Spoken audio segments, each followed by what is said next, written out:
முதல்வர் முன்மொழிந்திருக்கிற இந்த வரைவு தீர்மானத்தை நாங்கள் ஆதரிக்கிறோம். எஸ்ஐஆர் என்பது நிறுத்தப்பட வேண்டும்.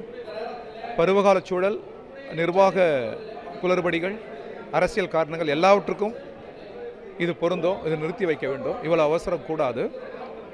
அதே நேரத்தில் வாக்குரிமை தான் இந்திய ஜனநாயகத்தின் அடித்தளம். இந்த வாக்குரிமையை பறித்துவிட்டால் சொந்த நாட்டு மக்களே அகதிகளாக மாறும் அபாயம் இருக்கிறது. பீகார் அதற்கு ஒரு நல்லதொரு எடுத்துக்காட்டு. எனவே இந்த ஆபத்தை உணர்ந்த வண்ணம் தமிழக முதல்வர், திமுக தலைவர் எடுக்கிற அந்த முயற்சிகளுக்கு நாங்கள் உறுதுணையாக இருப்போம். எஸ்ஐஆர் இப்பொழுது கூடாது.